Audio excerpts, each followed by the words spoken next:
भगवान से भगवान नाम अलग है, लेकिन भगवान नाम से भगवान अलग नहीं है। जैसे हम बोले राम, तो राम का नाम अलग हुआ और राम जी अलग हुए, लेकिन राम नाम से राम जी अलग नहीं हो सकते। भगवान से नाम अलग है, लेकिन नाम में भगवान अभिन्न है, विराजमान है। इसलिए जो नाम जप कर रहा है वो हर समय भगवान के सानिध्य में है। हम बोल रहे राधा राधा, तो राधा किशोरी हमारे जिह्वा में राधा नाम रूप में विराजमान है। नाम के अंदर भगवान है और भगवान के अंदर सब ज्ञान, ऐश्वर्य, माधुर्य, प्रेम सब कुछ समाया हुआ है। अर्थात नाम जपने वाले को समस्त ज्ञान, ऐश्वर्य, माधुर्य, लीला सब कुछ प्राप्त हो जाएगा। बस तुम नाम जपते रहो। नाम,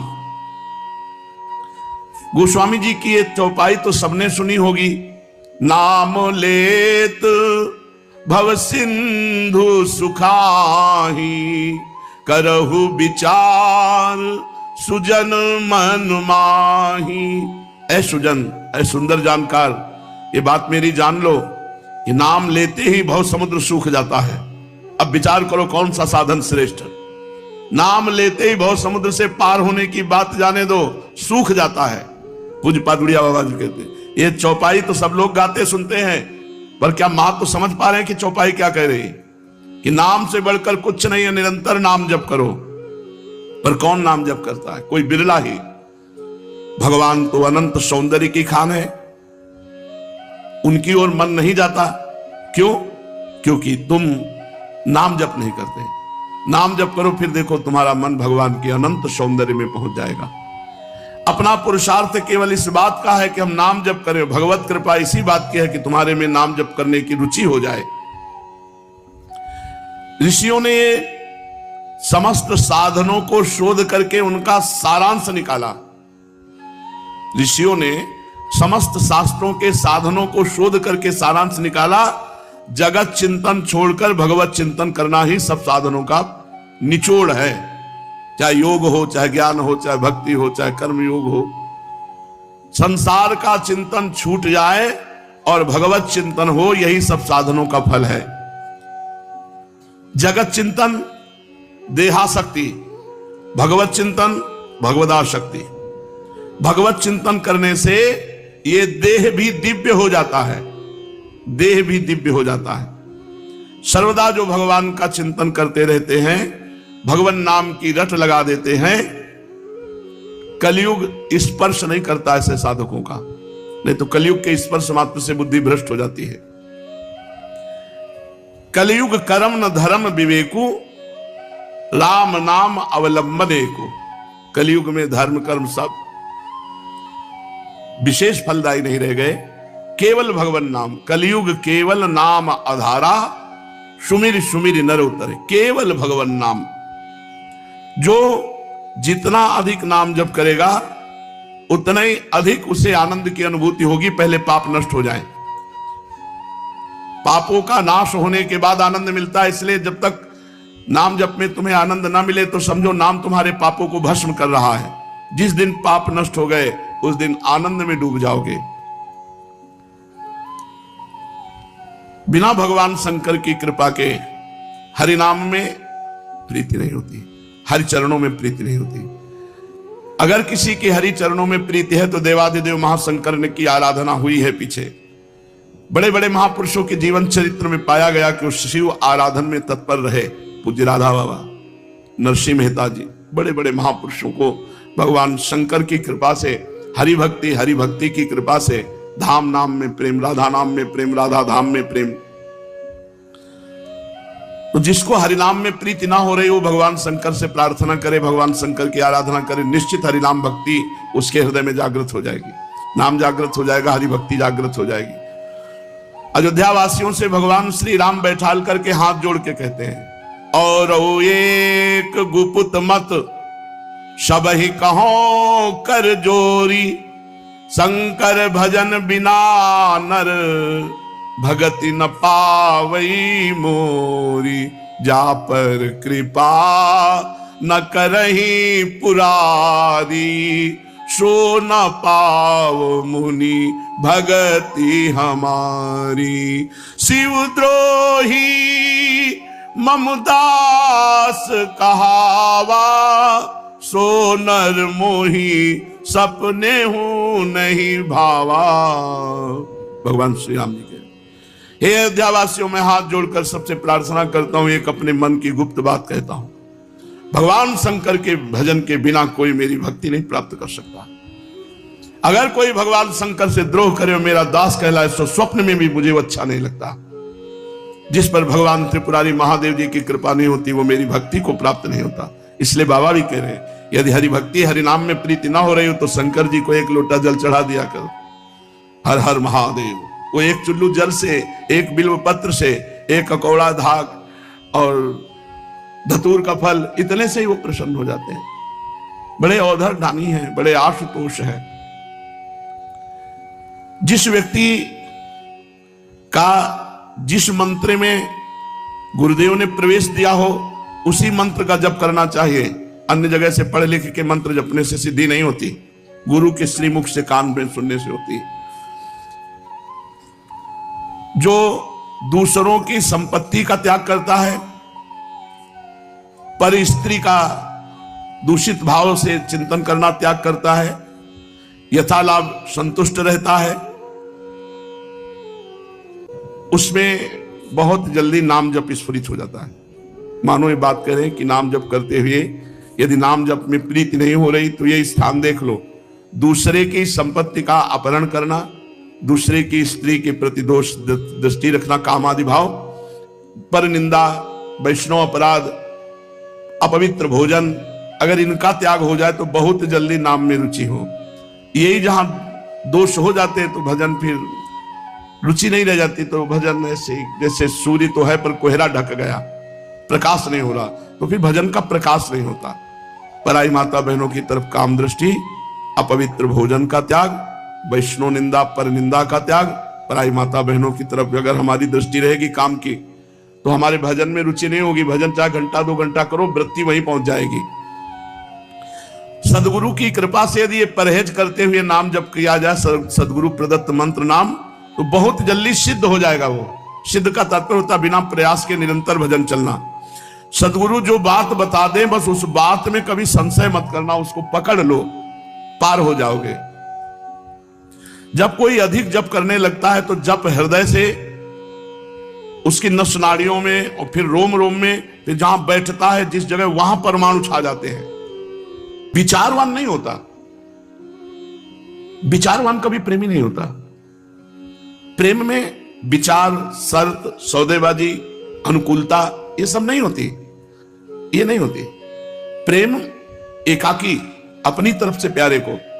और इसमें जो खास बात है कि जब हम प्रियालाल के प्रेम मार्ग में चलते हैं तो बिल्कुल उतना ही पावर से संसारिक राग बढ़ता है। चढ़के मोम तुरंग पे चलिबो पावक, मोम के घोड़े पे बैठ के तो पिघल नहीं जाएगा आग में, लेकिन आपको निकलना है। चढ़के मोम तुरंग पे चलिबो पावक माही, प्रेम पंथ अति कठिन है सबको निभातना है। जैसे घर बार परिवार संसार राग शरीर राग सब त्याग करके वो प्रियालाल के प्रेम में चला। अब अगर उसे प्रेम होगा तो वैसे ही प्रेम होगा जैसे प्रियालाल से, पक्का। वो जी नहीं सकता उसके बिना। चक्रवर्ती सम्राट पद त्यागा, राजा का वैभव कितना होता है। भरत जी महाराज ऋषभदेव भगवान के पुत्र है, अपनी सुंदर रानियां त्यागी, अपने पुत्र त्यागे, सब सुख त्यागा, गंडकी नदी के किनारे एकांत में भगवान का वो चिंतन कर रहे हैं जो अत्यंत दुर्लभ है। भागवत में पढ़ के देख लो, उनको ये भी शुद्धि नहीं रहती कि अगला पूजन में क्या करना है। भगवान की रूप माधुरी में ऐसे बिल्कुल ये ना समझे कि हम ऊंचाई पे चढ़ रहे हैं तो विपक्ष ऊंचाई पे नहीं चढ़ रहा, आपके साथ ही राग भी बढ़ रहा है। अब वो राग कहीं फंसने ना पावे और सीधा मोड़ हो जाए प्रिया प्रीतम को तो वो है, नहीं तो अगर वो राग हिरन में हो गया तो महाराज जानते हो कैसे, जैसे गोपी जन विरह में नहीं वर्णन करती, अब एक साधक से चर्चा हो रही। हे चंद्रदेव, तुम्हें जो हिरन का चिन्ह दिखाई दे रहा है तुम अत्यंत सौभाग्यशाली हो। हे पृथ्वी, तुम्हें जो मेरे मृग शावक के चरण चिन्ह बने हैं, तुम अपने हृदय में उन चरण चिन्हों को धारण करने के कारण बड़ी सौभाग्य। भूल गए जैसा भगवान में प्रेम वैसे हिरन में प्रेम हो गया और भगवान का प्रेम ढक गया। एक बार भी रामकृष्ण हरि नारायण कुछ नहीं, वही हिरन वही हिरन। अंत तो गत्वा हिरन का शरीर प्राप्त हुआ। चढ़ के मोम तुरंग पे। अगर वो किसी से भी प्यार करेगा तो उसके जैसा प्यार करने वाला त्रिभुवन में कोई नहीं होगा, क्योंकि वो त्रिभुवन पति का प्यार जिधर मुड़ेगा तो उधर इष्ट देव के समान ही प्यार करेगा। अब सामने देहाभिमानी जीव होता है, उसको लगता है मैं सुंदर हूं इसलिए प्यार कर रहे हैं, मैं गुणवान हूं इसलिए प्यार, उसका स्वभाव है। वो रूपवान हो ना हो, गुणवान हो ना हो, गाली देता हो, अपमान करता हो, वो प्यार करेगा तो ऐसा ही करेगा जैसे इष्ट देव से प्यार करता है। इसीलिए साधक को बहुत बचने की जरूरत है, क्योंकि वो कोई संसारी आदमी नहीं है, भोगी आदमी प्यार नहीं करता, वो केवल भोग पर दृष्टि रखता है। और जो आशिक मिजाज होते हैं इनको और किसी से मतलब नहीं होता, इनकी आसक्ति होती है बिना वो देखो ना धनुर्दास जी की, उतने ही बड़े महापुरुष बने जितने आसक्त थे। छाता लेके चलते थे अपनी पत्नी के सामने, उसको देखे बिना जी नहीं सकते थे। तो बाजार सामान लाना है तो अकेले जा नहीं सकते, पत्नी चलेगी, वो पीछे चलेगी तो देख नहीं पाएंगे, तो पत्नी चलती थी ऐसे, आप छाता लेकर ऐसे चलते थे उसे देखते हुए।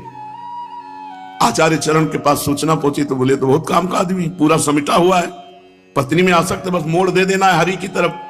तो जाके पूछे तुम भाई बड़ा उपहास हो रहा है तुम्हारा, बाजार में सब देख के लोग हंस रहे, तुम्हें कोई चिंता? बोले कोई परवाह नहीं।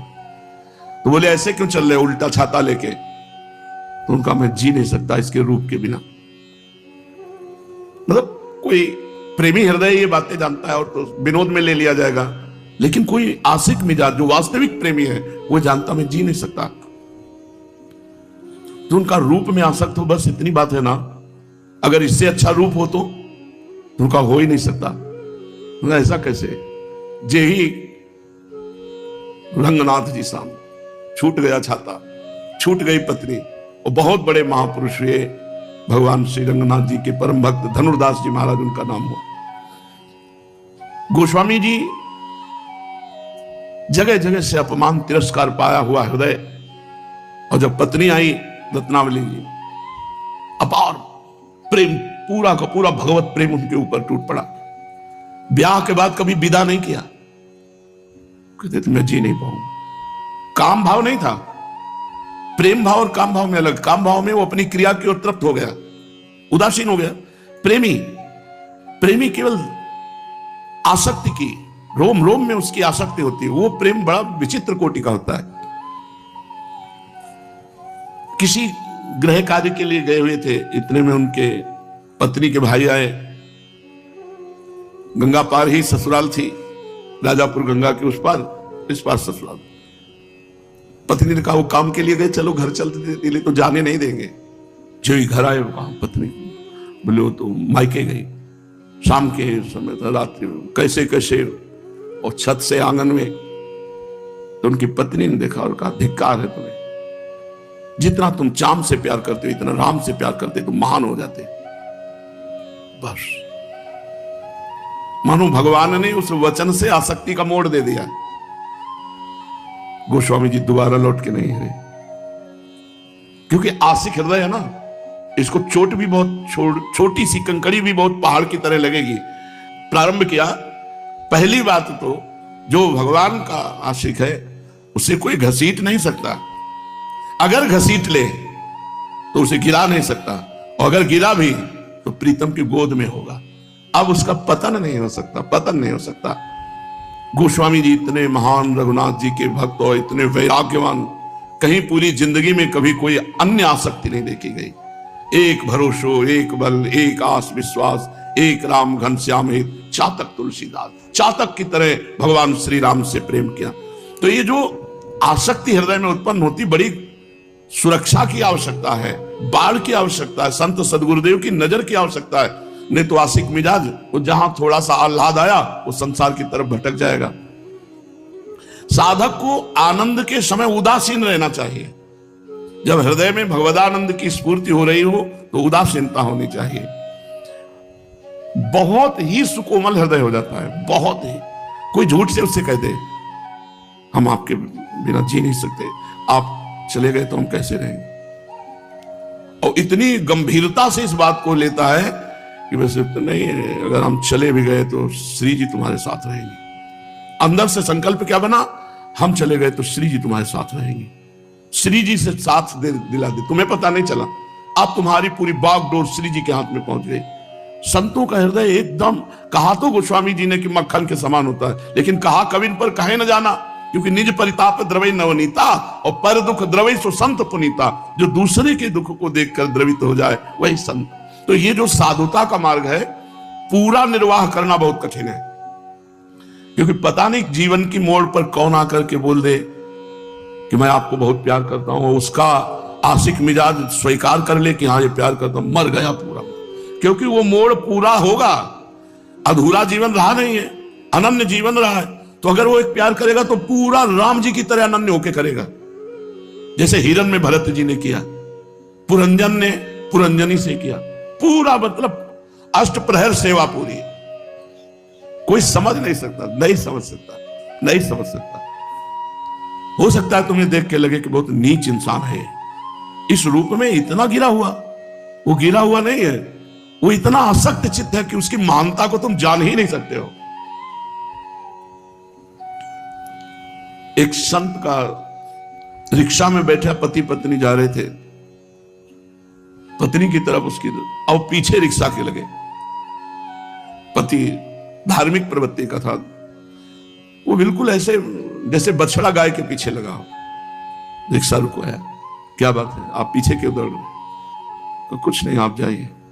बोले आप हमारी पत्नी को देख रहे हैं ना? बोले बस इस रूप ने ऐसा मुझे घसीटा कि बस मुझे यही लग रहा है मैं हर समय देखता रहूं, हर समय देखता रहूं। पीछे पीछे उसके घर तक रिक्शा, रूपा शक्ति, बड़ा बावरापन चढ़ता है प्रेम में। और इस प्रेम को आर पार प्रियाजू तक पहुंचा देना केवल गुरुदेव के शासन में दम है, अन्यथा नहीं नहीं, वो कहीं भी फंस जाएगा। ऐसी जगह फंस सकता है, तुम सोचोगे कि ऐसा कैसे हो सकता है। ऐसा हो सकता है क्योंकि उसके पास बहुत बड़ा धन है आसक्ति का, और वो जिधर मुड़ेगा हाहाकार मचा देगा। तो इसीलिए कहा चढ़ के मोम तुरंग पे चलिबो पावक माही, प्रेम पंथ अति कठिन है, सबको निबहत आर पार केवल प्रियाजू तक ही प्रेम पहुंचना चाहिए। बीच में कहीं भी किसी वस्तु व्यक्ति स्थान का स्पर्श ना होना चाहिए। तो कह रहे भक्त्यैक यान्यत्र कृतार्थ मानिनो, कोई तीर्थों की भक्ति, पुरियों की भक्ति, धामों की भक्ति कर रहे हैं, बड़े धीरवान महापुरुष हैं, प्रणाम है। घर परिवार छोड़कर के तीर्थ पुरियों में वास करना। धीरास तदेन तन्न वयम विदामः, कोई हरि की एकांत भक्ति कर रहा है, मैं उनको भी प्रणाम करता हूं, विवेचना नहीं कर सकता क्योंकि बहुत धैर्य की बात है एकांतिक भक्ति योग के द्वारा भगवान की आराधना करना। परंतु सब बात पीछे हो गई, परंतु लगते ही, परंतु श्री राधिका माधव वल्लभम न, जिसके जीवन में राधा माधव वल्लभ नहीं बने, वल्लभ माने तो सबसे प्यारे, जिसके जीवन में सबसे प्यारे राधा माधव नहीं बने, मुझे वो रुचता नहीं। सब करो बढ़िया है, मोक्ष मिलेगा, धाम मिलेगा, परम लाभ मिलेगा, लेकिन मेरे को श्रीपाद कह रहे हैं, मेरे को रुचिता क्या है? परंतु वृंदावन में संश्रया श्री राधिका माधव वल्लभम, वृंदावन की नवीन कुंजों में गलवहियां दिए हुए नव किशोरी नव किशोर जो वन विहार कर रहे हैं, इनमें जो आसक्त चित्त हैं, ये मेरे काम के हैं। इनका मैं संग करूंगा, इनकी चरण रज माथे पे लगाऊंगा, इनकी बात सुन, और सबको प्रणाम है, मुझे क्या, मुझे कोई लेना देना नहीं और किसी से। श्रीधाम वृंदावन ऊषर हृदय में भी दुष्ट आचरण करने वाले को भी, अधर्माचरण करने वाले को भी महाप्रेम में निमग्न कर देता है। महाप्रेम का स्वरूप क्या है? सर्वस्व से मन हटाकर एकमात्र प्रियालाल में लगा लेना। सर्वत्र से मन हट जाए और एकमात्र श्यामा श्याम में लगे, ये महाप्रेम। इसी से चरम अवस्था की उन्मादकारी महामाधुर्य रस की उपस्थिति उसके हृदय में पाई जाती है। पूज्यपाद श्री उड़िया बाबा जी महाराज, इष्ट देव के अनंत नाम है, अनंत रूप है, किंतु हमारा गुरु प्रदत्त नाम और रूप में ही अनन्य प्रेम होना चाहिए, अन्य नहीं। ये निर्णय कर लेना चाहिए। अब हमारे हृदय में चलेगा तो गुरु प्रदत्त ही, श्री राधा वल्लभ लाल को हृदय ध्यान मुख नाम, नहीं तो रसना कटो जो अन रटो निरख अन फुटो नैन। ये प्रारंभिक भक्ति नहीं, ये चरम अवस्था की पहुंची हुई भक्ति है, जो गुरु प्रदत्त नाम मंत्र इष्ट में अपने आप को अनन्य कर देता है।